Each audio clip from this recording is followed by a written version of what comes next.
Quand j'ouvre un Google Présentation ou Google Slide, voici ce que je vois à mon arrivée.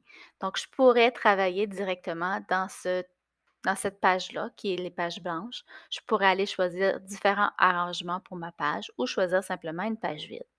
Je pourrais aussi choisir un thème qui est déjà préétabli dans Google Slide. Donc, on nous présente des thèmes qui sont déjà prêts pour nous. Donc, je vais choisir celui-ci pour l'instant. Donc, quand on choisit un thème, on choisit également un arrangement de diapositives qui va en lien avec ce thème-là. Donc, parfois, quelques petites couleurs vont modifier. Les arrangements aussi là, pour les blocs de texte sont différents. Je pourrais modifier ces pages-là. Je pourrais aller rajouter un arrière-plan. Je pourrais aussi travailler le thème. Donc, le thème, c'est différentes choses qu'il y a à l'intérieur de ces pages-là qui peuvent être bougées, modifiées ou supprimées même. Donc, par exemple, si je viens sur la page de titre et que moi, j'aime pas les lignes qu'ils ont mis, j'aime le contour, mais j'aime pas les lignes, je pourrais aller supprimer certaines lignes qui ont été mises. On va toujours regarder qu'est-ce qui est sélectionné quand on clique parce que des fois, on peut enlever des éléments qu'on ne veut pas enlever. Donc, imaginons que ça, c'est ce que je veux. Si je retourne à la partie édition, vous voyez, les autres images ont été enlevées. Donc, il y a certaines choses dans le masque qui est là, qui fait en sorte que je ne peux pas les bouger, sont collées là. Tandis que les boîtes de texte pourraient être changées de place, pourraient même être supprimées. Si jamais un élève supprime la boîte de texte, c'est pas grave, on retourne dans l'icône ici et on peut avoir une nouvelle boîte de texte pour faire notre travail. Ce qui peut être intéressant aussi dans le thème, je vais juste enlever ça ici. Donc, quand on va dans les diapositives modifier le thème, c'est qu'on peut aussi rajouter des images qui seraient importantes dans le travail de l'élève, mais qu'on ne veut pas qu'ils soient enlevés. Il faut absolument qu'ils soient là, sinon le travail ne fonctionnera pas. Donc, toujours dans notre bloc d'images comme d'habitude, on fait notre recherche. Là, je vais avoir un chat. Donc, je vais rajouter le chat sur ma page. Les boîtes qui sont là, c'est des boîtes qui sont préétablies que l'élève va pouvoir écrire dedans. Moi, je ne peux pas écrire dedans parce que c'est des boîtes pour l'élève. Par contre, si je veux donner des consignes à l'élève et je ne veux pas que ces consignes-là puissent être effacées, je vais aller dans la boîte de texte qui est ici. Je vais aller choisir zone de texte. Donc, zone de texte permet à la personne qui est dans le thème d'écrire quelque chose. Donc là, je pourrais dire observe l'image.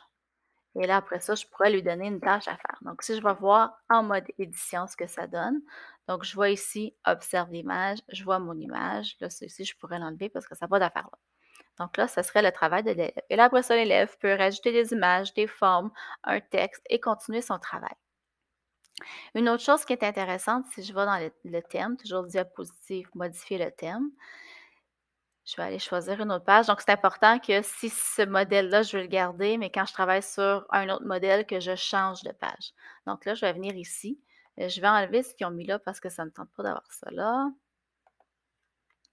Et je veux que l'élève, dans son travail, ajoute une photo ou ajoute une image qu'il a trouvée. Donc, je pourrais lui mettre une zone préétablie dans laquelle il doit absolument aller mettre son image. Donc, je viendrai ici, plutôt dans Images.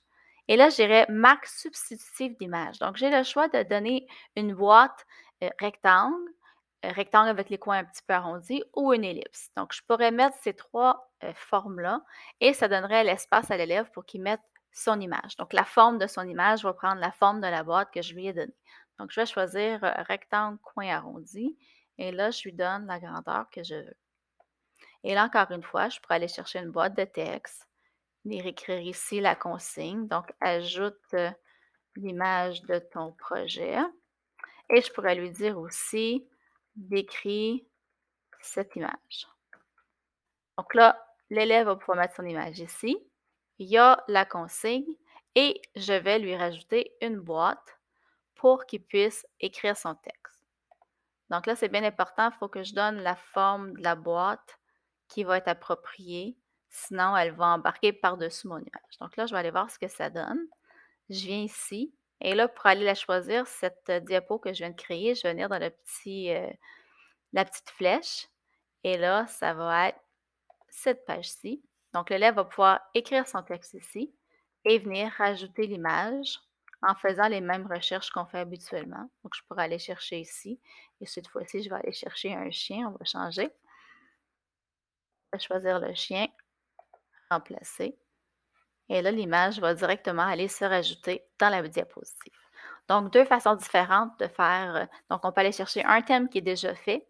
On peut aller modifier l'arrière-plan, donc seulement la couleur. Donc, on va aller faire ici notre petit test. Donc, diapositive, modifier l'arrière-plan. Je pourrais choisir une différente couleur pour mon arrière-plan ou je pourrais aller choisir, par une image que j'ai déjà ou aller faire une recherche d'images. Donc là, j'aime beaucoup les animaux, donc je vais aller chercher ça encore. Donc je pourrais mettre un arrière-plan qui va prendre la page au complet et là, j'aurais ça ici comme arrière-plan. Donc quelques petits trucs pour, embellir et rendre certaines, diapositives plus pratiques.